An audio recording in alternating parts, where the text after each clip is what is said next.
Bonjour et bienvenue à tous.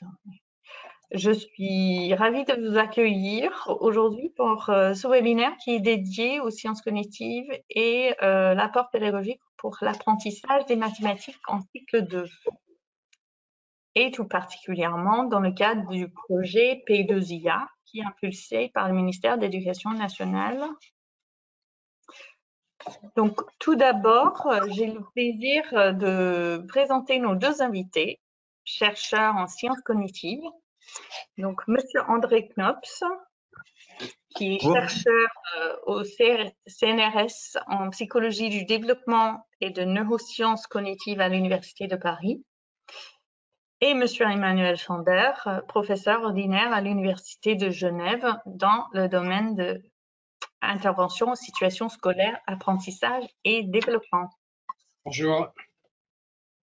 Chacun nous parlera de ses travaux sur l'apprentissage des savoirs fondamentaux, son équipe, son laboratoire, et puis nous focaliserons sur les applications de cette recherche dans le cadre du projet Adaptive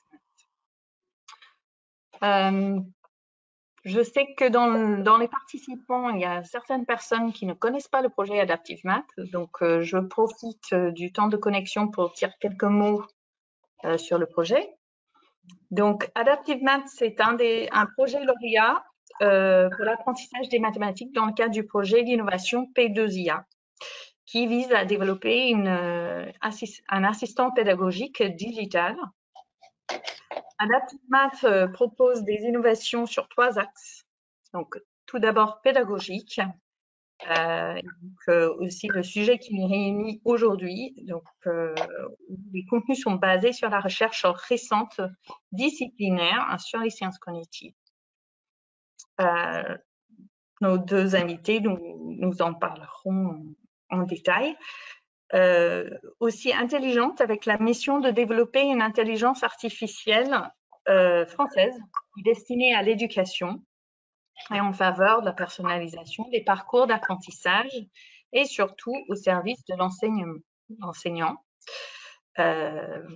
Mercredi dernier, le 25 novembre, nous avons fait un webinaire sur l'intelligence artificielle du projet. Et le troisième axe, c'est le souhait de consulter et de faire tester un prototype avec les 180 enseignants qui participent au projet. Donc ici, vous voyez à l'écran quelques écrans de l'application élève. Donc avec l'entrée par module 1 et module 3. Donc module 1 qui est sous la recherche d'André Knops et le module 3 sur résolution des problèmes avec Emmanuel Sander. Vous voyez aussi l'environnement qui est attrayant, ludique pour les élèves et les différents gameplays sur lesquels nous allons revenir un petit peu plus tard. Et si on passe à l'écran suivant, on a préparé quelques écrans pour vous donner un aperçu des outils qui sont pour l'enseignant. Donc, des tableaux de bord qui permettent de suivre l'avancement et la complétion au sein des objectifs des activités par l'élève, par classe, par élève, une traçabilité, une indication d'historique d'avancement dans le temps et tout nouveau, le clustering, donc qui permet de visualiser les groupes au sein de votre classe. Donc, je me présente aussi, je suis Jill Cairns, je m'occupe des relations avec la communauté enseignante pour la société Evidence Bay, qui lead le consortium des 10 acteurs de l'écosystème éducatif derrière le projet Adaptive Math. Je suis là aussi en binôme avec Caroline Chevalier, qui est chef de projet numérique et travaille à plein temps aussi sur ce projet en tant que pour la maison Ségeur et Nathan. Et aussi avec Léa.fr qui nous a facilité la mise en place de ce webinaire avec la mise à disposition de l'outil et bien sûr qui anime la communauté dédiée au projet sur Adaptive Math sur la communauté Léa.fr. Si vous avez des questions sur le projet, je vous invite à consulter le site adaptivemath.fr et vous pouvez trouver des moyens sur ce site de nous contacter ou bien sûr dans la communauté Léa. Avant de lancer la conférence, je voudrais évoquer 2 points pratiques. Donc, nous vous invitons à poser des questions tout au long du webinaire en les saisissant dans la partie questions sur le bandeau à droite de l'écran. André Knopf et Emmanuel Sander répondront au moment de la discussion à la fin. Et nous vous informons également que ce webinaire sera enregistré et disponible en replay sur le site Adaptive Math et sur lea.fr. Donc, sans plus attendre, je passe la parole à André Knopf, qui va nous parler du sens du nombre. Oui, bonjour, je m'appelle André Knopf, je suis chargé de recherche CNRS au sein du laboratoire de développement et psychologie de l'éducation et de l'enfant, l'APSID.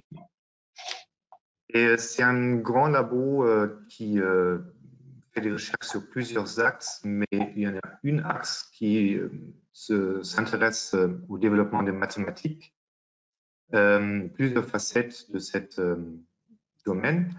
Par exemple, le focus spontané sur les nombres, qui se décrit, par exemple, lorsqu'un enfant décrit une image, est-ce qu'il utilise des nombres, par exemple, est-ce qu'il dit il y en a 3 vaches ou il y a 5 vaches, ou est-ce qu'il dit juste il y a des vaches?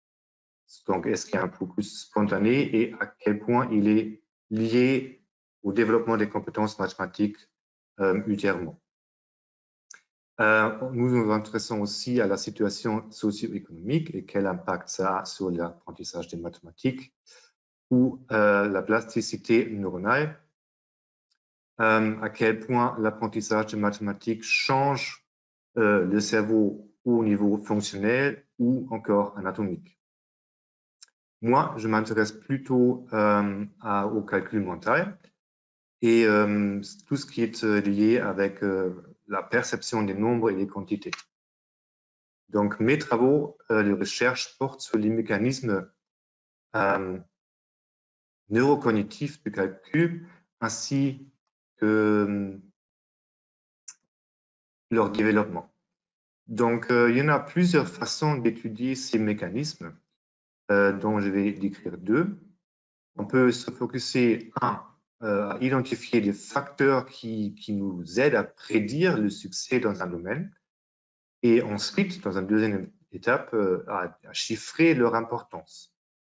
Souvent, ça se présente comme des corrélations. Si un enfant, par exemple, excelle sur une dimension 1, à quel point ça influence et à quel point c'est lié à son performance dans un domaine B.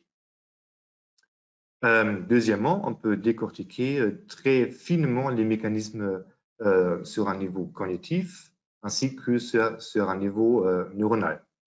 Donc là, ici, on a un exemple où on présente un nuage de points et on demande au sujet de nous dire combien de points est-ce qu'il voit. Et on peut définir plusieurs processus très, très finement et définir à quel point ces processus sont représentés dans le cerveau, quelles étapes sont franchies pour arriver finalement à résoudre cette question. Et les deux sont complémentaires et les deux approches d'étudier les mécanismes neurocognitifs nous ont amené à définir certains facteurs qui sont primordiaux et importants pour le développement des mathématiques chez l'enfant. Donc, je vais vous présenter 5 et on va commencer par les intuitions numériques. Qu'on peut mesurer, par exemple, en présentant 2 nuages de points, comme celle-ci, et en demandant à quel côté, quel nuage de points est plus nombreux. Donc là, facilement, on va arriver à dire oui, à droite, il y a plus de points qu'à gauche. Et cette capacité, on peut la constater, on peut l'observer déjà chez les nouveau-nés. Dès 48 heures, les nouveau-nés sont capables de résoudre ce type de tâches et ils arrivent à distinguer des ratios, des quantités 1 vers 3 par exemple, ou 2 à 6. Et en fur et à mesure, en grandissant, cette intuition numérique, nommée souvent sens du nombre, elle se raffine, donc elle devient de plus en plus précise. Par exemple, à l'âge de 5 ans, un enfant peut distinguer 6 de 8. Et les adultes, par exemple, ils peuvent distinguer 10 à 11. Donc, ça devient de plus en plus précis et cette maturation, elle est liée aussi avec une amélioration dans les compétences mathématiques. Ce qu'il faut savoir dans ce contexte-là, c'est que cette intuition numérique, elle est corrélée avec le succès formel en mathématiques. Donc, plus les enfants savent mieux répondre à ce type de questions, mieux ils s'en sortent pour apprendre les mathématiques derrière. C'est-à-dire, ça représente d'une certaine manière la base sur laquelle tout l'apprentissage de mathématiques se base. Deuxièmement, il y a la matrice, les matrices des symboles. Et là, je vous présente très caricatural une étude qui a distribué aléatoirement un groupe d'élèves attribué à 3 types d'interventions qui ont au but d'améliorer la compréhension de signes égal. Donc, tout en bas, on voit un groupe contrôle qui ne reçoit que l'enseignement normal à l'école.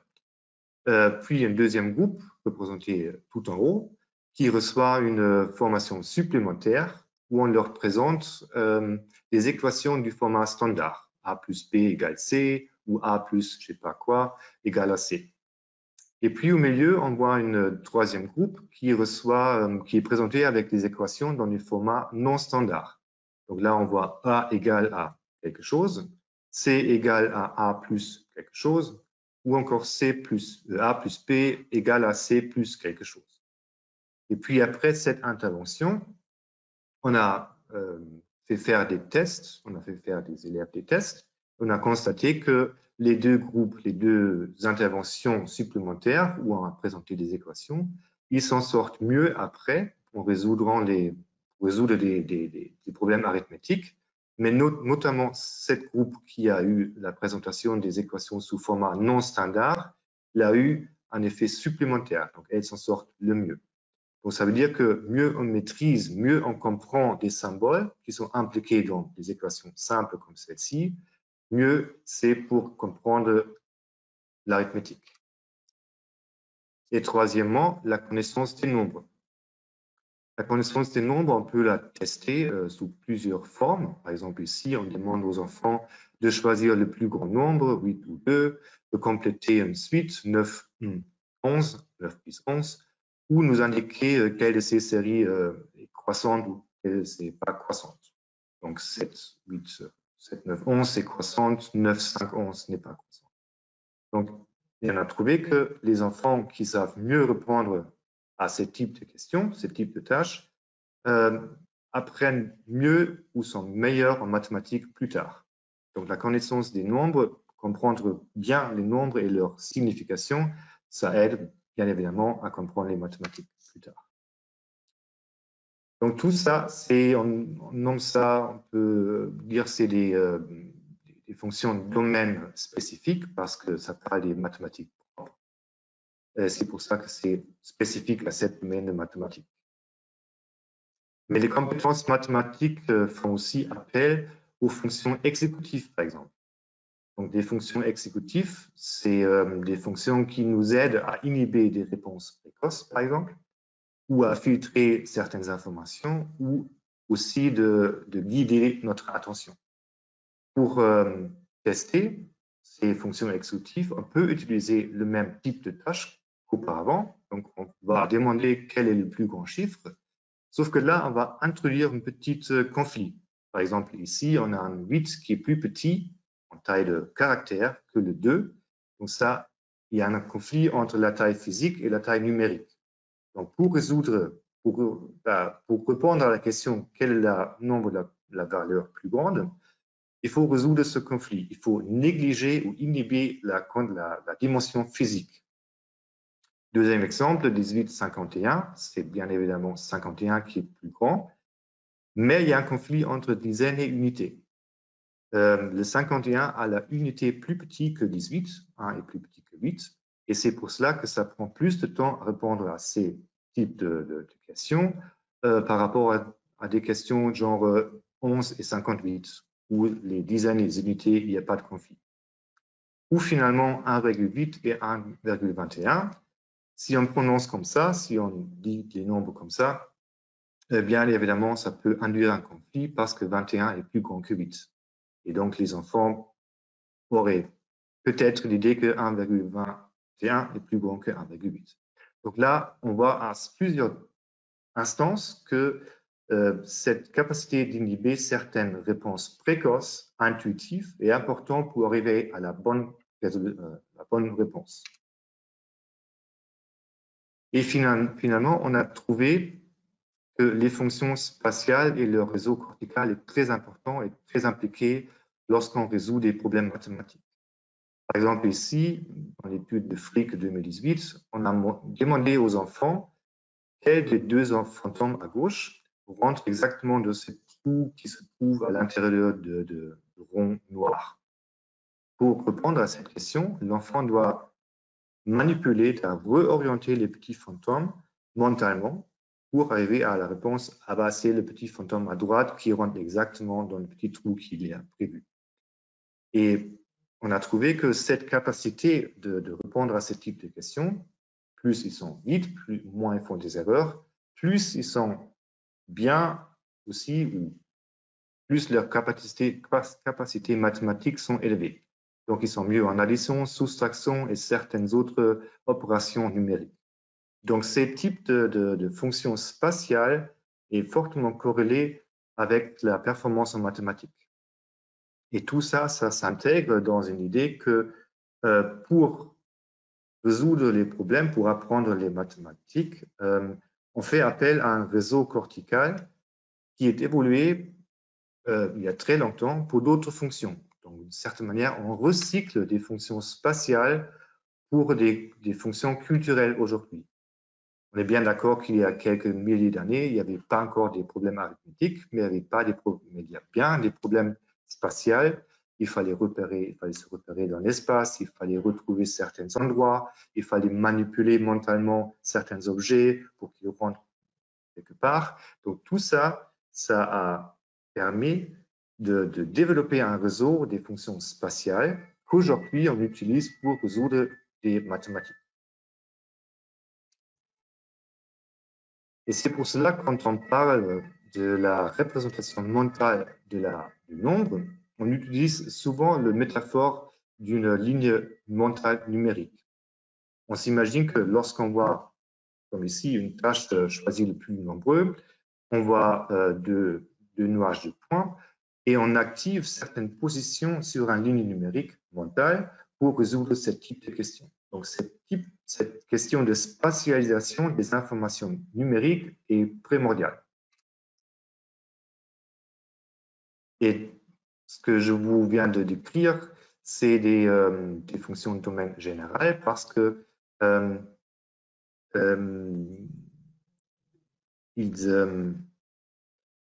c'est des fonctions qui servent aussi en dehors de la domaine des mathématiques. Pas seulement dans les mathématiques, mais aussi dehors. C'est pour ça que c'est domaine général. Donc, pour résumer, je vous ai décrit très brièvement 5 compétences, 5 piliers qui contribuent, qui ont été identifiés dans la littérature, contribuer à l'apprentissage des compétences mathématiques. C'est les intuitions numériques, la maîtrise des symboles, l'inhibition, la maîtrise des nombres et la spatialisation. Ensuite, je vais essayer de vous décrire comment j'ai essayé de intégrer ces notions dans les exercices au sein de l'application Adaptive Math. Les intuitions numériques. Il y a des exercices où on demande à l'enfant de répondre quelle est l'image avec le plus de points. Là, dans le premier exemple, tout en haut, il faut bien cliquer sur la réponse 2. Et ça, si on le fait répétitivement, ça, plusieurs fois, ça entraîne ces intuitions numériques.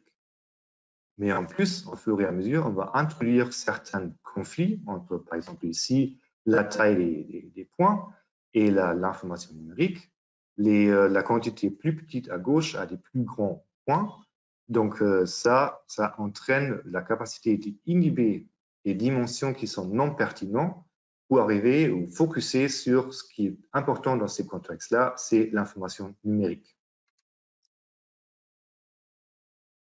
Deuxièmement, on a essayé de renforcer la spatialisation des informations numériques. Et dans ce tâche-là, par exemple, l'enfant doit trouver le bon endroit pour placer 9 sur la ligne numérique de 0 à 10.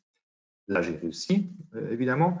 Et c'est censé entraîner la spatialisation des nombres afin de construire un outil supplémentaire qui aide les enfants à représenter et construire des concepts mathématiques avancés. Par exemple, si les enfants conceptualisent la taille des nombres sur une ligne mentale, ils peuvent aussi plus tard conceptualiser les additions et soustractions comme des déplacements sur cette ligne mentale numérique.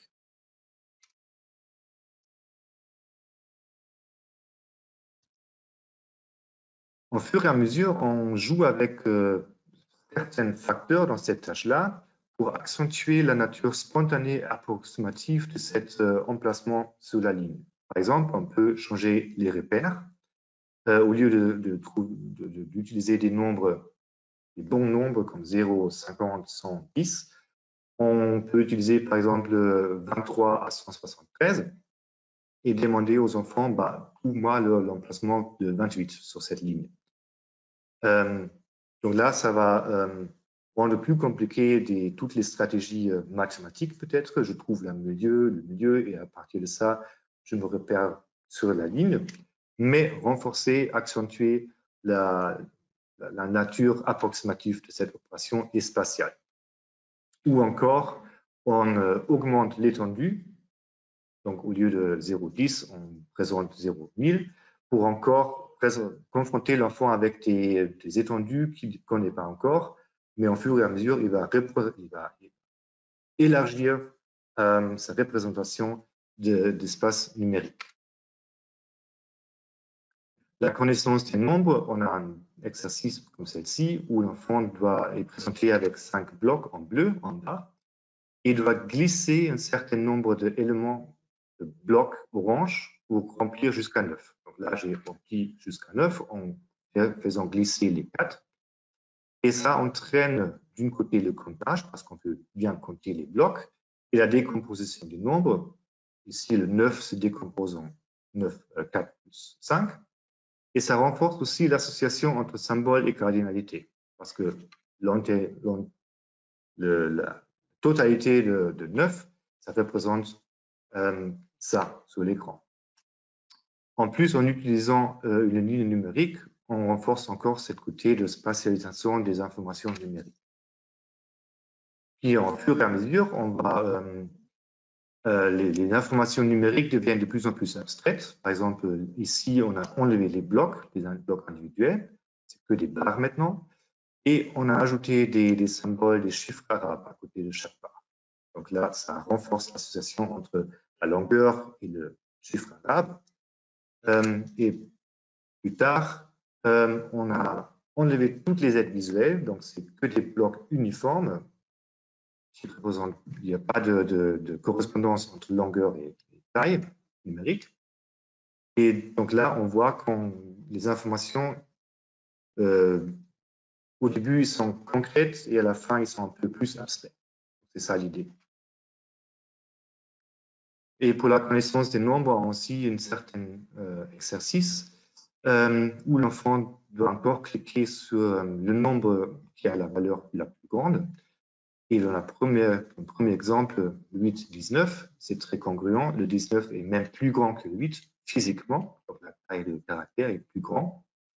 Mais deuxième exemple, c'est plus le cas. Donc là, on a ce conflit entre taille physique, taille numérique.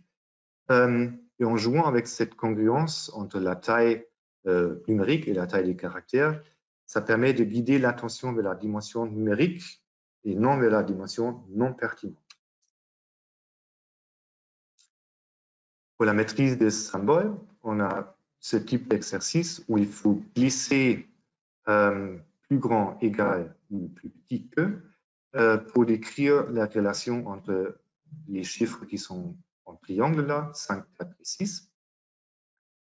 Et ça entraîne une compréhension non opérationnelle, par exemple du signe égal. Donc, beaucoup d'enfants ont une représentation opérationnelle. Quand je vois le signe égal, je sais que je dois faire quelque chose. Mais avec ce type d'exercice, on veut renforcer l'idée que signe égal, ça veut dire juste à côté, d'une côté, c'est la même chose que l'autre côté. Ce n'est pas opérationnel, c'est conceptuel. Et une autre version de cet exercice, il faut glisser les nombres. Et là, on va jouer sur l'étendue des nombres. Par exemple, 3, 4, 5, c'est des chiffres, c'est des voisins. C'est très facile. Mais plus les chiffres sont étendus, moins c'est facile. Et à la fin, on va introduire aussi des additions et des soustractions pour arriver à un certain nombre pour résoudre cette tâche. Donc, au fur et à mesure, les problèmes deviennent un peu plus complexes. Donc, j'ai essayé de vous démontrer 5 piliers pour les compétences mathématiques, les intuitions numériques, les maîtrises des symboles, l'inhibition, la maîtrise des nombres et la spatialisation, et comment j'ai essayé de les intégrer dans les exercices, sachant que l'inhibition, c'est un peu une dimension qui est un peu générale, qui intervient à plusieurs instants dans chaque exercice. Ce type d'approche a certainement des limites, mais il faut souligner que ce n'est pas pour remplacer l'enseignement. Donc, cette application n'est pas censée de remplacer quelque chose, mais il faut comprendre que c'est un soutien, un appui supplémentaire pour construire une représentation spatiale et pour renforcer les facteurs dont on sait qu'ils sous-tendent les compétences mathématiques. Et avec cela, je termine sur ma partie et j'essaie de passer la main à Emmanuel Sander. Bonjour à tout le monde. Donc, l'équipe ID, c'est une équipe qui est à Genève. Donc, ID signifie instruction, développement, éducation et apprentissage. Et ce qui caractérise nos recherches, c'est que elles portent sur des questions de développement et d'apprentissage avec une perspective d'intervention scolaire. Alors, il y a d'une part les démarches, la méthodologie qui est expérimentale avec à la fois des approches quantitatives et des approches qualitatives. Les questions sur lesquelles nous portent nos travaux peuvent être soit transversales, par exemple la flexibilité cognitive, soit propres à des disciplines scolaires, par exemple l'arithmétique, ce dont nous allons parler ensemble aujourd'hui. Et parmi nos objets les thèmes qui font l'objet de nos travaux, il y a notamment le rôle des connaissances préalables dans les processus d'apprentissage, la place de l'analogie dans le développement conceptuel, des questions qui sont liées à la cognition des élèves, mais aussi à la cognition des enseignants, la question de la flexibilité cognitive, du développement de l'esprit critique. Mais aujourd'hui, on va se concentrer sur la partie qui est théorique, qui sous-tend le module 3 de ce projet Adaptive Math, qui concerne la résolution de problèmes arithmétiques. Et là, ce sont des travaux qui en particulier sont menés en collaboration avec Caliste Chebningsev et Catherine Rivier dans l'équipe et qui ont contribué particulièrement à ce module 3. Alors, tout d'abord, lorsqu'on parle de résolution de problèmes, eh bien, quand on voit l'énoncé des programmes, eh bien, on se rend compte que la résolution de problèmes, dès le tout début de l'énoncé des problèmes, eh bien, vous voyez des programmes. Au cycle 2, la résolution de problèmes est au centre de l'activité mathématique des élèves, développant leur capacité à chercher, raisonner et communiquer. Donc, il y a un statut particulier assez central à la résolution de problèmes qui est identifié en premier lieu. et aussi cette idée qui vient juste après dans les programmes, hein, les problèmes permettent d'aborder de nouvelles notions, de consolider des acquisitions, de provoquer des questionnements. On peut aussi noter que la résolution de problèmes en fait, permet de traiter des questions assez larges. Il y a tout un ensemble d'attendus du programme au cycle 2 qui peut être directement travaillé au moyen de la résolution de problèmes. Par exemple, parmi les attendus de fin de CP, il y a comprendre et utiliser des nombres entiers pour dénombrer, ordonner, repérer et comparer. Et donc, là, on dit que c'est faire l'élève, qui comprend et sait utiliser à bon escient les expressions égales à autant que, plus grand que, moins que, plus petit que. Et vous voyez qu'un énoncé comme Emma a 8 billes, elle en a 3 de plus que Tom, combien Tom a-t-il de billes? Eh bien, on est dans de la résolution de problèmes et en même temps, on est en train d'exercer ces aspects. Si on continue sur le CP, calculer avec des nombres entiers, faits numériques mémorisés utiles pour tous les types de calculs. Par exemple, la connaissance des compléments à 10 et sur un énoncé comme dans l'enveloppe, il y a déjà 7 photos, Emma veut en envoyer 10 à son frère, combien de photos Emma doit-elle encore mettre dans l'enveloppe? Vous voyez qu'on est là encore au cœur de cette question ici des compléments à 10. Nommer, lire, écrire, représenter des nombres entiers jusqu'à 100, toujours au CP. L'élève connaît et utilise la relation entre dizaines et unités. Eh bien, dans un énoncé de problème comme ce matin dans ma boîte, j'avais 2 dizaines de cubes, je viens de trouver 13 cubes sur mon lit, je les range dans ma boîte. Combien y-a-t-il de cubes maintenant dans ma boîte? Là encore, on travaille les dizaines et les unités. Alors, dans le module 3 du projet Adaptive Math, l'objectif est de s'appuyer sur, la résolution de problèmes, sur des activités de résolution de problèmes pour développer le sens des 4 opérations et la capacité de modélisation des élèves. Et comment? Alors, on s'appuie donc en particulier sur des recherches qui sont menées dans notre laboratoire sur les conceptions intuitives et sur les analogies, avec en fait l'idée que les conceptions intuitives sont à la fois une manière pour les élèves de rentrer dans les situations, mais que ces conceptions intuitives ont aussi un caractère limitant, et donc il y a la question de à la fois s'appuyer sur certaines intuitions des élèves et en même temps se donner les moyens de dépasser, d'aller au-delà de ces intuitions. Et pour cela, le cadre de la résolution de problèmes dans l'approche que nous avons développée distingue 3 formes de conception intuitive. Certaines relèvent de la substitution, d'autres du scénario et d'autres de la simulation. Et je vais détailler de façon un peu plus précise ce que l'on entend par là et montrer dans quelle mesure est-ce que la progression en résolution de problèmes d'Adaptive Math s'appuie donc sur ces 3 types de conception intuitive. Alors, on peut indiquer aussi qu'elles ont en commun que parfois elles sont facilitatrices et parfois elles sont obstructives. Et le module 3, justement, met à profit ces 2 aspects pour accompagner les élèves dans leurs apprentissages. Alors, pour la notion de substitution, la première, eh bien, tout simplement, si on cherche à inventer un problème de soustraction dont la solution est 8 moins 3 égale 5, on peut se laisser 30 secondes juste pour penser au premier problème qui nous vient à l'esprit. Eh bien,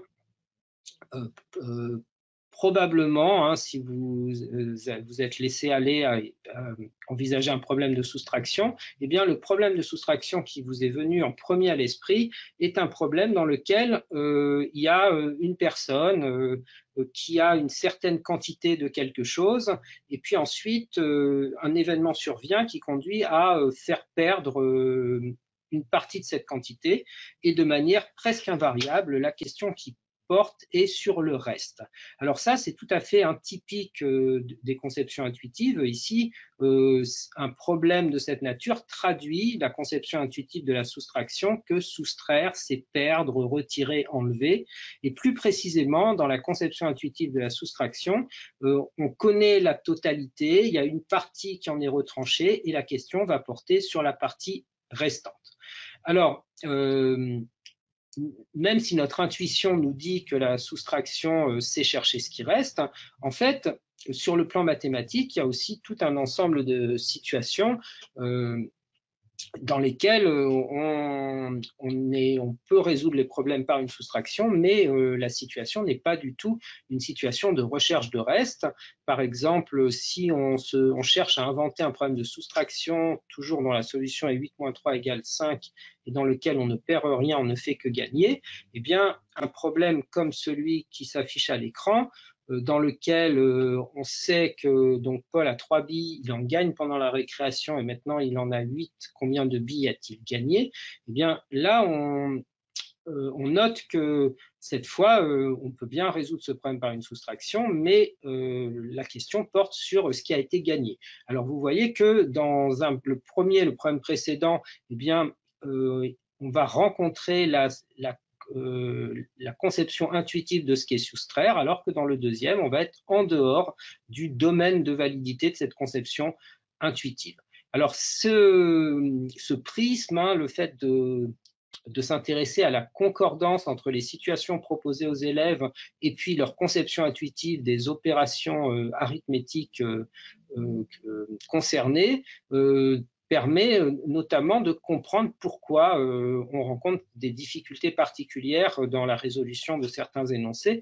Par exemple, une étude qui avait été menée par la DEP en 2014 auprès d'élèves de CE2 avait identifié seulement un quart de réussite, ce qui n'est pas très encourageant, hein, sur un problème dans lequel on a, lors d'une course, 108 coureurs prennent le départ, il y a beaucoup d'abandons, 85 coureurs seulement terminent la course, combien de coureurs ont abandonné? On voit ici que, bien que le thème ait à voir avec un abandon et que ça pourrait laisser penser à une perte, eh bien en fait la question ici, elle ne va pas porter sur ce qui reste, mais elle porte sur ce qui a été enlevé, et c'est en cela qu'il y a un décalage avec la conception intuitive. Et la même version ou une version de l'énoncé qui serait très bien réussie par les élèves parce qu'elle correspondrait à la conception intuitive, eh bien, serait tout simplement celle dans laquelle on mentionne que 85 coureurs ont abandonné et on cherche le nombre de coureurs qui sont à la ligne d'arrivée. On sait qu'un problème comme ce dernier serait beaucoup plus aisé à résoudre parce qu'il serait justement conforme à la conception intuitive. Alors, ce qu'on a dit pour la soustraction, c'est vrai pour les différentes opérations arithmétiques, hein, en particulier pour la soustraction, donc on l'a dit, c'est l'idée de chercher ce qui reste. Pour l'addition, la conception intuitive va être chercher le résultat d'un ajout. Pour la multiplication, c'est l'idée d'une addition qui se répète. Et pour la division, c'est dans une situation de partage équitable, la recherche de la taille de la part. Alors ces conceptions intuitives, on les associe à l'idée de substitution parce que, comme on le voit, ce sont des notions de la vie quotidienne, des notions qui extra-mathématiques, qui vont se substituer aux notions mathématiques, qui permettent de donner une représentation initiale de ces notions, mais qui vont potentiellement assez rapidement faire obstacle parce que en dehors du domaine de validité de ces conceptions intuitives, les élèves peuvent être face à des difficultés. Et dans le module 3, eh bien, justement, le fait d'être congruent ou de ne pas être congruent avec la conception intuitive sur le plan de la substitution va être une des dimensions qui sera travaillée dans les activités que les élèves mèneront. Donc, il y a cette idée de concordance ou de discordance avec la conception intuitive.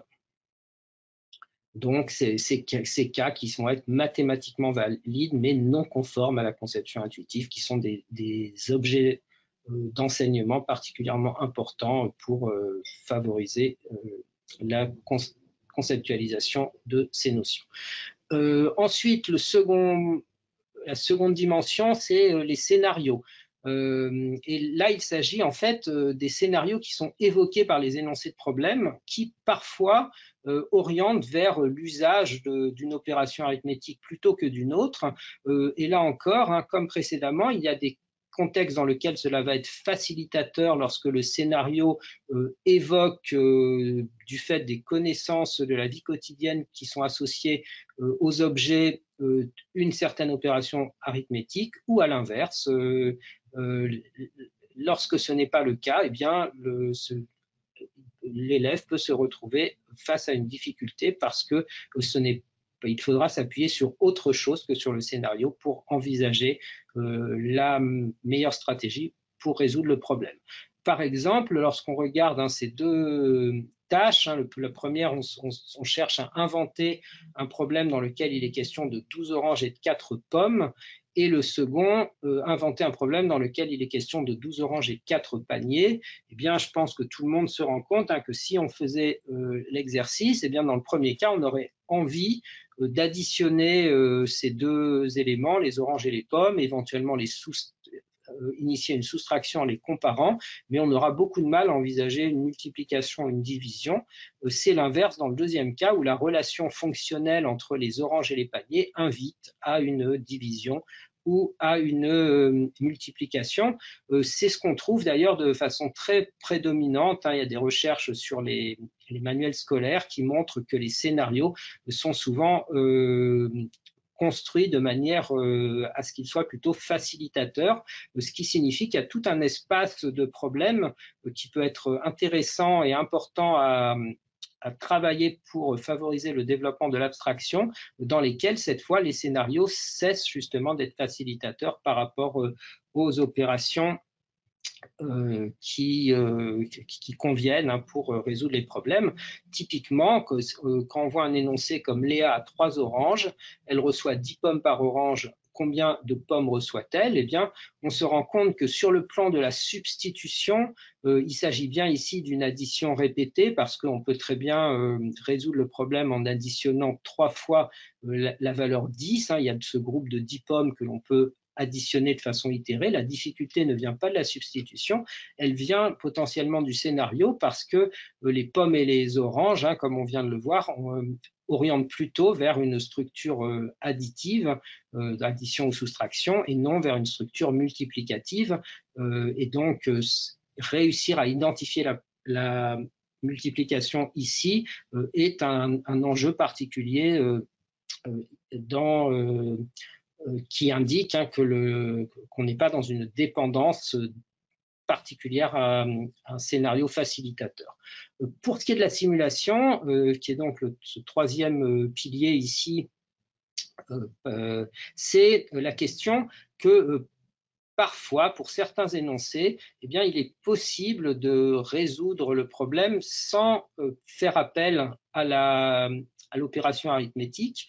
Et ces énoncés, lorsque on travaille essentiellement des énoncés pour lesquels la simulation mentale permet d'aboutir à la solution, eh bien, cela pose la question des obstacles qui sont rencontrés dans les énoncés lors de la résolution de problèmes pour lesquels la simulation mentale, cette fois, n'est pas efficiente. Et ce facteur, la place de la simulation mentale dans les résolutions de problèmes, il y a des recherches montrent qu'en fait, elle est très importante, en particulier au cycle 2, et explique en grande part la difficulté de certains énoncés par rapport à d'autres. Si on regarde les 3 énoncés qui sont affichés actuellement à l'écran, eh bien, dans le premier, vous avez Nicolas qui va en récréation avec 27 billes. Pendant la récréation, il a gagné des billes et à la fin, il en a 31. On se demande combien de billes il a gagné. Dans le second, il va en récréation avec 31 billes. Pendant la récréation, il en perd 27 et on demande combien de billes il lui reste. Et dans le troisième, il va en récréation avec 4 billes. Il gagne des billes pendant la récréation et maintenant, il en a 31 et on cherche cette fois combien de billes il a gagné. Eh bien, si on cherche lequel de ces énoncés est le mieux résolu, eh bien, il y en a un en fait qui se détache, c'est le premier, et assez souvent d'ailleurs, y compris lorsqu'on est enseignant, c'est pas tout à fait clair de saisir la raison pour laquelle c'est le premier qui est le plus facile, parce qu'en fait le premier justement, par rapport à la substitution dont on a parlé tout à l'heure, le premier n'évoque pas forcément l'opération de soustraction parce que ce n'est pas une situation où on cherche ce qui reste, c'est une situation où on cherche combien on a gagné. Pourquoi est-ce qu'il est mieux réussi que les autres? Eh bien, tout simplement parce qu'une bonne part des élèves, ici on a des résultats qui viennent d'études en CE1, à la fois en début d'année et plus tard dans l'année de CE1, eh bien, une bonne partie des élèves, en fait, tentent de résoudre le problème par une simulation mentale. Et pour le premier problème, c'est facile parce qu'on imagine d'aller de 27 à 31, c'est quelque chose qu'on peut faire mentalement, soit en comptant sur ses doigts, soit tout simplement en comptant dans sa tête, 28, 29, 30, 31, et là on trouve 4. En fait, pour les deux énoncés suivants, la simulation mentale ne fonctionne pas parce que si on cherche à enlever 27 de 31, c'est quelque chose de trop coûteux pour pouvoir être réalisé par une simulation mentale, et de même pour aller de 4 à 31. Alors un enjeu très fort d'enseignement, c'est justement que les élèves soient en mesure de diversifier les stratégies qu'ils pourtant maîtrisent dans certains contextes en les décontextualisant. Autrement dit, la stratégie qui permet d'aller de 27 à 31 pour le premier problème, eh bien, si les élèves réussissaient à la mettre en œuvre pour le deuxième problème, cette stratégie les mènerait également au résultat. On voit donc qu'il y a cet enjeu de décontextualisation qui est travaillé. Alors, dans le parcours du module 3 d'Adaptive Math, donc l'élève va être confronté à des problèmes à la fois concordants et discordants par rapport à ses conceptions intuitives, à la fois sur le plan de la substitution, du scénario et de la simulation, de façon à favoriser une construction du sens profond de ces opérations. Et donc, on va rencontrer les différents cas de figure de concordance ou de discordance sur le plan des trois dimensions que nous venons de parcourir ensemble. Et avec l'idée que les problèmes les plus simples, sont ceux du niveau 1, sont des problèmes qui vont être concordants sur les trois dimensions. Ensuite, ceux du niveau 2 sont ceux pour lesquels la simulation peut être discordante, mais sur les autres plans, il y a concordance. Ensuite, il y a le niveau 3 où la discordance va porter soit sur la substitution, soit sur le scénario. Et puis, le niveau 4 où il y aura cette fois deux dimensions une discordance sur la simulation et sur une autre des dimensions. Et puis, un niveau 5, on aura et la substitution et le scénario qui seront discordants. Alors, voilà quelques exemples. Si on prend le premier énoncé, Maël a 100 billes à la récréation, il en gagne 3. Combien a-t-il de billes maintenant? Eh bien, ce problème, on voit qu'il est... il va être concordant sur tous les plans, d'accord? C'est pour ça que c'est indiqué un CCC, parce qu'on peut le résoudre mentalement, donc la simulation, il y a concordance. C'est un problème où on cherche le résultat d'un ajout, donc sur la substitution, il y a concordance, et un scénario dans lequel on joue aux billes, qui est la structure additive, là encore, il y a concordance. Le deuxième, la discordance, cette fois, porte sur la simulation, parce que vous voyez que si on voulait aller mentalement de 3, ajouter 106 à 3, cette fois, ce n'est pas quelque chose qu'on peut faire de façon aussi directe. Ensuite, le troisième énoncé, dans le bus de ce matin, il y a 25 enfants. Des enfants descendent au premier arrêt, il reste 4 enfants dans le bus. Combien d'enfants sont descendus au premier arrêt? Eh bien, cette fois, la discordance va porter sur la substitution parce qu'on n'est pas dans une situation où on cherche ce qu'il reste. D'accord? Donc, on ne va pas forcément se lancer dans une analyse point par point de ces énoncés. Ils ont plus une visée illustrative, mais qu'on se rend compte comment chacune de ces dimensions peut être isolée et contribuer à construire des problèmes qui varient les uns les autres sur le plan de leur concordance et de leur discordance par rapport à la simulation, le scénario ou la substitution. La progression dans le module 3 va faire appel à des outils d'aide à la modélisation qui ont été développés également dans d'autres travaux sur des progressions d'apprentissage, en particulier le projet ACE à rythme école, dans lequel l'idée de ces outils d'aide à la modélisation, eh bien, c'est de favoriser des représentations qui ont un certain niveau de formalisme, qui vont soutenir, là encore, le développement des élèves dans leur conception du sens des opérations, en mettant à disposition des outils qui permettent, soit en valorisant la dimension ordinale, soit en valorisant la dimension cardinale du nombre, et plus important encore, la possibilité de passer de l'une à l'autre de ces conceptions, à la fois donc l'ordinale et la cardinale. La dimension ordinale va être mise en avant à l'aide d'un outil qui s'appelle le schéma ligne, hein, dont vous voyez ici, qui s'apparente également à ce qu'a présenté André Knops il y a quelques minutes, hein, dans lequel on va pouvoir faire apparaître les différentes quantités impliquées dans le problème et les positionner sur une ligne numérique. Il existe un autre outil qui est un schéma boîte dans lequel cette fois c'est la dimension cardinale du nombre qui est valorisée. Et puis un troisième outil, un nombre rectangle dans lequel cette fois, justement pour ne pas être uniquement dans la conception intuitive de la multiplication comme addition réitérée, on va associer la multiplication à cet outil du nombre rectangle qui permet notamment de mettre en avant la commutativité de la multiplication et de favoriser la perception de la relation réciproque entre division et multiplication. Dans le parcours élève, eh bien, donc, un certain nombre d'énoncés qui varient selon les caractéristiques que nous avons identifiées sont travaillés avec les élèves qui à chaque fois disposent d'une boîte à outils qu'ils vont mobiliser pour de résoudre le problème. Donc, vous voyez ici un exemple dans lequel on a mobilisé un schéma ligne, ici avec la boîte à nombres, et puis ensuite l'élève va pouvoir s'appuyer sur les différentes représentations qu'il aura associées, les différentes modélisations de l'énoncé pour aboutir à la solution. Ici, on a un exemple où cette fois, il s'agit d'une représentation multiplicative avec la même approche. Donc, en conclusion, ce qu'on a vu, c'est qu'il y a cet objectif de développer le sens des 4 opérations et la capacité de modélisation en confrontant les élèves donc à des problèmes qui sont à la fois concordants, mais surtout aussi discordants avec leur conception intuitive et également en soutenant leurs apprentissages grâce à des outils de modélisation. Voilà, j'en ai terminé. Nous serons heureux de répondre à vos questions.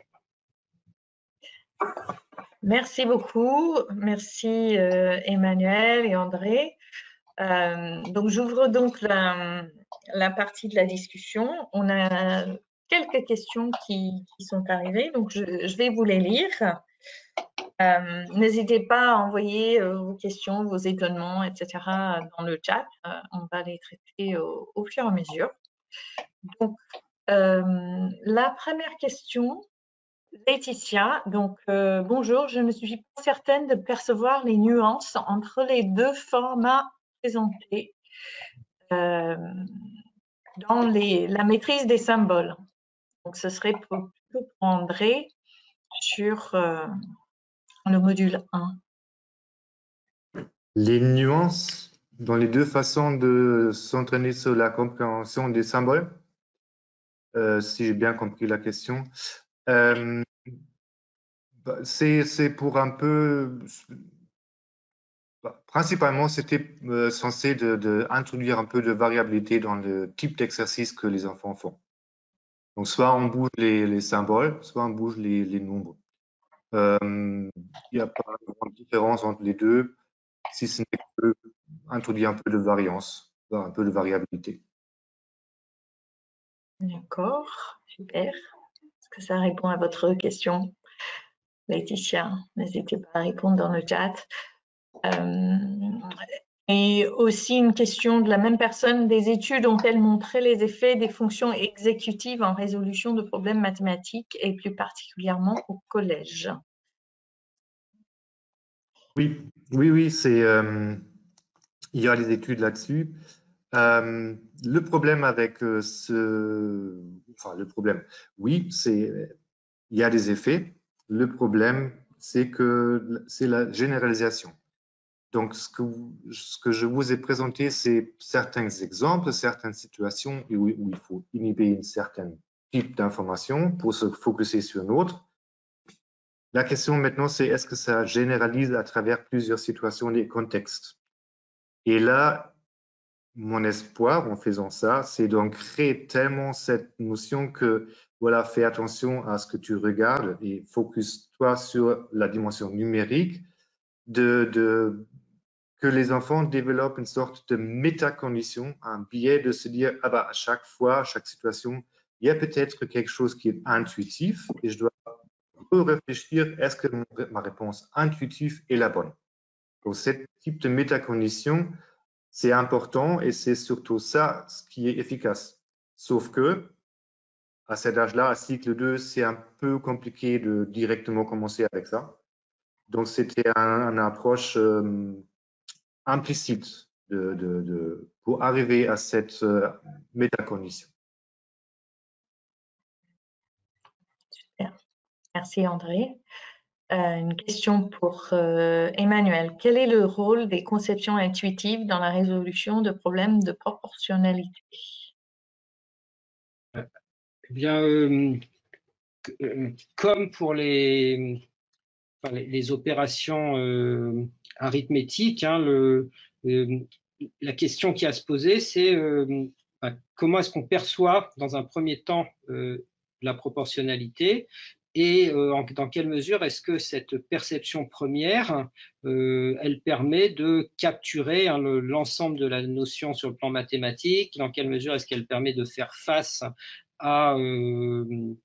aux différentes situations de proportionnalité qu'on est susceptible de rencontrer. Et donc, la proportionnalité, elle est abordée plus tard hein, à l'école primaire et la façon dont on cherche, parce que la question des conceptions intuitives, elle est liée aussi à la question de leur ancrage, c'est-à-dire à limiter l'ancrage des conceptions intuitives, parce que plus l'élève va se focaliser sur sa conception intuitive, plus ça sera difficile de rencontrer des situations qui sont en dehors du champ de validité de la conception intuitive, donc qui sont discordantes par rapport à la conception intuitive, et la manière dont on permet, on anticipe le fait que les conceptions intuitives de la proportionnalité ne soient pas excessivement ancrées, eh bien, c'est à travers le travail préparatoire autour de la multiplication et de la division sur le lien réciproque entre multiplication et division et la notion de rapport. Super, merci. Autre question. Quel est le rôle des analogies en résolution de problèmes? C'est plutôt pour moi? Oui, je pense. Ok. Donc, le rôle des analogies en résolution de problèmes, bah, écoutez, on peut en identifier en fait plusieurs. Alors, un premier rôle, c'est lorsqu'on a parlé tout à l'heure des conceptions intuitives. En particulier, c'est encore plus clair à expliquer dans le cas de la substitution. Eh bien, on voit qu'il y a une analogie qui est faite entre une notion mathématique et puis une notion de la vie quotidienne. Par exemple, la notion mathématique de soustraction va être au début comprise par analogie avec des situations dans lesquelles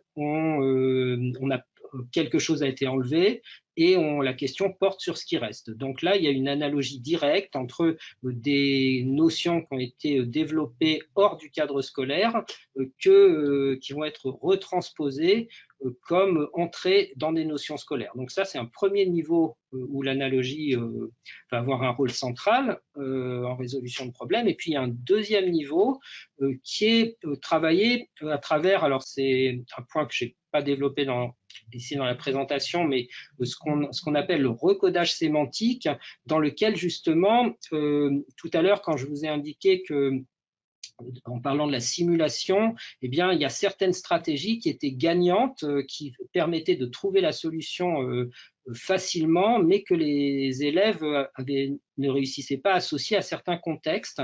Et donc, l'idée du recodage sémantique, c'est de leur faire percevoir pourtant l'analogie qui est possible entre des énoncés qui, dans un premier temps, sont envisagés comme étant différents. Alors, je précise, hein, entre un énoncé dans lequel on cherche combien on a gagné et un énoncé où on cherche ce qu'il reste, eh bien, pour des élèves de cycle 2, en CP, en CE1, très souvent, ces énoncés sont vus comme de nature très différente parce que l'objectif, hein, ce sur quoi porte la question, est de nature différente. Hein. C'est difficile de se dire qu'entre chercher ce qui reste et chercher combien on a gagné, dans l'un et l'autre des cas, une soustraction permet d'y répondre. Et donc, la question, c'est d'accompagner les élèves dans le fait qu'ils puissent percevoir que ces deux problèmes sont analogues, qu'ils ont en commun de pouvoir être résolus par une soustraction et que les mêmes procédures, donc par exemple, lorsqu'on dit j'ai 31, je perds 27, de se dire qu'une façon de trouver la solution, c'est d'aller de 27 à 31, comme la situation où je cherche combien j'ai gagné. Et là-dessus, les modélisations sont extrêmement utiles, justement, parce que les modélisations, elles font ressortir des éléments plus structurels des énoncés de problèmes, qui en fait sont des manières de démontrer les analogies entre les problèmes.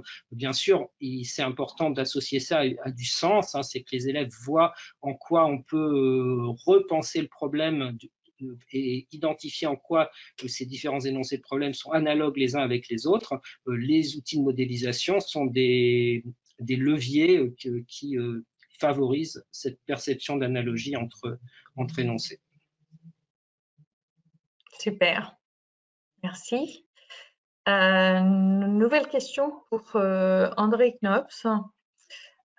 Concernant l'exercice des briques manquantes, comment s'assurer que l'enfant assimile effectivement les décompositions additives du nombre? Il peut se contenter de ne compter que les briques manquantes sans se soucier du tout. C'est vrai, on ne peut pas assurer ça. Il peut effectivement juste se contenter de compter, mais par force d'association à plusieurs reprises à chaque fois du résultat avec le chiffre manquant et le chiffre donné, on peut aussi croire que l'enfant va apprendre ces associations. Très bien, merci. Une autre question, comment sont calculés les scores? Est-ce seulement bonnes et mauvaises réponses ou qui sont pris en compte? Pour module 1, je peux répondre à cette question que la plupart des exercices, oui, c'est bon ou pas bon. On travaille encore sur un score un peu plus raffiné dans les tâches de positionner un chiffre sur une ligne numérique. Là, on peut aussi prendre en compte la distance entre la réponse donnée et attendue. Plus c'est écarté, plus c'est faux, on va dire. Mais là, on travaille encore là-dessus et c'est pas évident du côté. Oui, c'est un prototype. Voilà. On l'améliore au fur et à mesure. Il y a une autre question sur. Je peux dire aussi un mot sur le score de. Oui. Ah, pardon, mais bien sûr, Emmanuel. Allez-y, excusez-moi. Déjà, c'est vrai que ces questions de score, elles sont absolument cruciales parce que parfois on se dit, bon, on imagine qu'un score, ça s'associe, entre guillemets, de façon automatique à une résolution. Et bien entendu, c'est beaucoup plus complexe que cela. Et donc, en fait, par rapport à la résolution de problèmes, on a la possibilité, étant donné la diversité des comportements que peuvent avoir les élèves, en particulier dans leur usage des outils de modélisation, dans le fait de trouver immédiatement la solution au problème ou de passer par tout un ensemble d'étapes, de disposer de suffisamment d'indicateurs pour construire en fait un score assez gradué qui va dépendre justement de l'utilisation avec plus ou moins de réussite des différents outils qui permet donc de nuancer un score qu'entre 0 et 1 pour chaque problème résolu. Ok. Une autre question peut-être pour vous deux. Est-ce que vous prenez en compte le profil cognitif de chaque élève? Existe-t-il des profils différents? Si oui, combien et sur quels critères sont-ils établis? Les profils cognitifs, je ne suis pas conscient qu'on ait des outils pour déterminer ça au sein de l'application Adaptive Math. Donc, non. On prend en compte les niveaux au test initial, oui, mais on ne prend pas en compte certains profils cognitifs. Oui, Emmanuel, est-ce que vous voulez… Oui, je pense que aussi, j'ajouterais que cette question des profils cognitifs, c'est une question extrêmement controversée. Hein. Il y a notamment l'idée, par exemple, de style d'apprentissage où on a maintenant je dirais, un recul suffisant. Il y a beaucoup de méta-analyses sur ces questions qui montrent qu'en fait, dès qu'on a cherché à les investiguer de façon un petit peu systématique, on n'arrive absolument pas à répliquer et que, pour vous donner une idée, il y a une revue de la littérature qui a déterminé 71 théories différentes des styles cognitifs. Donc, en fait, il y a beaucoup de chercheurs qui chacun a construit sa propre théorie et lorsqu'on a cherché à les confirmer, eh bien, il y a des grands doutes. Hein. Donc, dans le cas des styles d'apprentissage, c'est très, très avéré et de façon encore plus générale, hein, je pense que personne n'arriverait en disant, voilà, on sait qu'il existe tel et tel style cognitif selon lesquels il conviendrait de découper les choses a priori. Donc, l'approche de Adaptive Math, c'est pas celle-là, c'est plutôt cette approche de clustering dans laquelle en fait on va s'appuyer sur la manière dont les élèves vont au début résoudre les énoncés, si on parle du module 3, pour, par des techniques statistiques, identifier la façon dont certains élèves ressemblent à d'autres et orienter des parcours par rapport à ce qui aura été identifié. Mais il n'y a pas d'a priori parce que il me semble qu'on serait bien en peine d'avoir un cadre stable scientifiquement qui permettrait d'avoir ce type de découpage a priori des élèves. Ok, merci. Question plus sur l'IA. Comment l'IA d'Adaptive Math traite les informations données par le test initial? On vient de parler du test initial. J'ai participé avec ma classe et les exercices proposés n'étaient pas cohérents avec le niveau des élèves dans ma classe. Donc là, je vais me permettre de m'adresser à cette question. C'est-à-dire que le test diagnostique fait une analyse avec l'IA, c'est le clustering. Donc, pour ça, on a besoin de données pour que l'IA fonctionne. Et nous sommes qu'au début de ce projet, ce prototype. Donc, on commence à avoir des données grâce aux nombreuses classes qui testent. Mais du coup, pour l'instant, ça n'a pas été totalement mis en place. Ce sera disponible dans quelques semaines, mais effectivement, le clustering, à l'heure actuelle, sert à donner une première vue aux enseignants des groupes dans sa classe, mais pas tout à fait relié avec la personnalisation pour l'instant. Autre question. Dans les énoncés de problèmes proposés, la question de la compréhension de la situation nécessite de saisir le sens et fait donc surtout appel aux compétences en langage. ce qui peut placer certains élèves en difficulté en dehors du champ purement mathématique. Le fait que les énoncés puissent être écoutés supplée au problème de lecture, mais pas à celui de la compréhension de l'oral. Pour s'approprier ces deux types de modélisation, donc schéma ligne et nombre rectangle, il semble nécessaire de familiariser les élèves en classe avant de proposer l'application. Donc Emmanuel, je ne sais pas si vous voulez vous adresser en premier lieu, et moi je vais compléter avec ce que nous avons effectivement proposé. Oui, alors c'est une question très, très importante, cette question de la relation entre cognition langagière et cognition numérique. Alors, l'intérêt de la résolution de problèmes, c'est justement de faire le lien entre les deux, c'est-à-dire qu'on part de l'idée aussi que comprendre les mathématiques, c'est quelque chose qui n'est pas dissocié non plus de la compréhension au sens plus large du terme. D'ailleurs, c'est pas du tout une coïncidence, hein, si les mots utilisés en mathématiques sont aussi des mots qui existent dans les dictionnaires dans des sens non mathématiques, hein.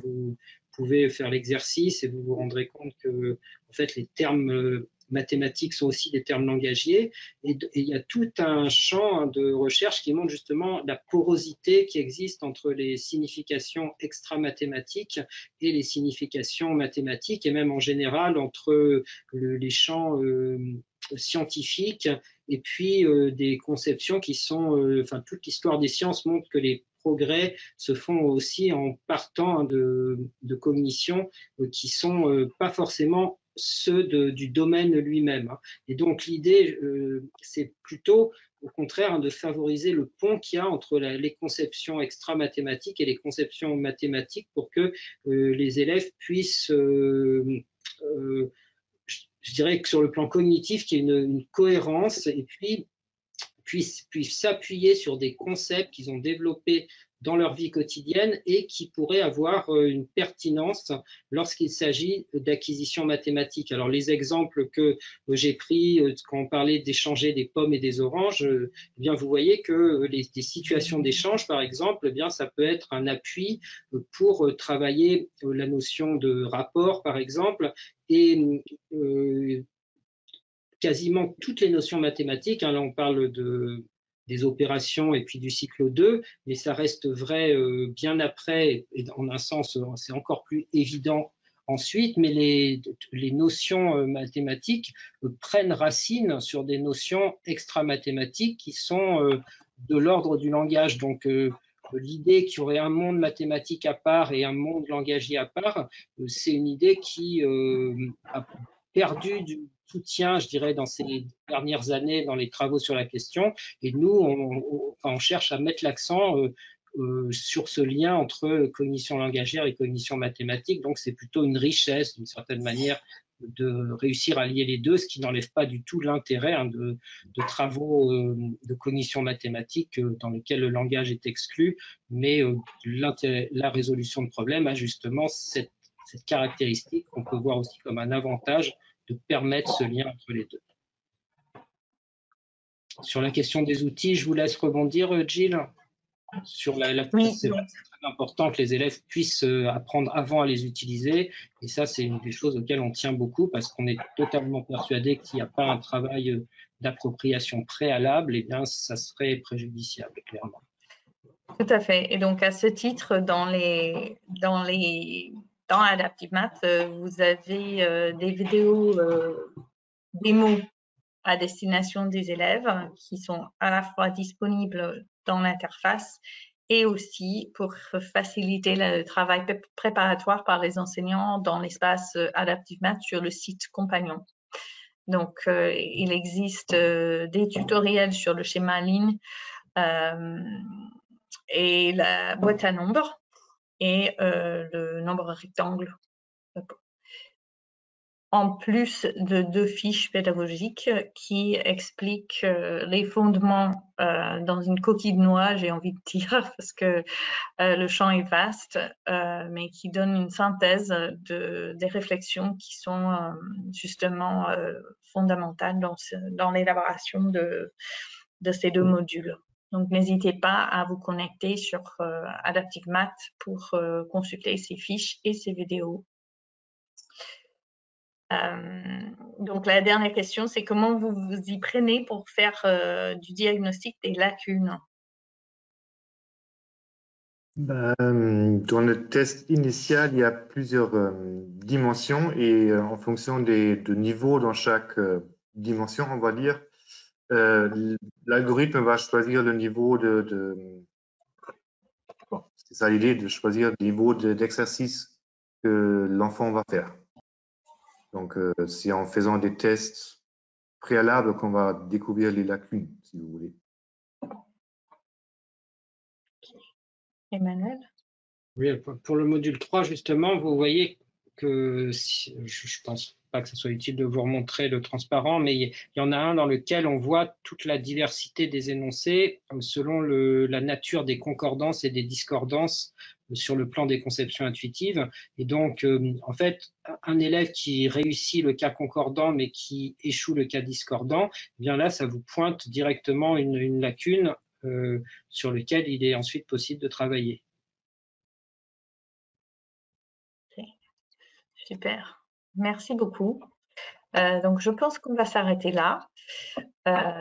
Merci tout d'abord à nos deux chercheurs, André Knops et Emmanuel Sander, d'avoir pris le temps d'être là avec nous, de participer à cette web conférence. Je pense que ça a été très, très intéressant pour l'ensemble des participants. On a gardé un certain nombre, bien au-delà du temps prévu. Donc, merci infiniment. Et le webinaire, pour ceux qui souhaitent le revoir, ce sera disponible en replay sur le site adaptivemath.fr et aussi au sein de la communauté Léa. Merci beaucoup à tous. Merci à vous. Merci.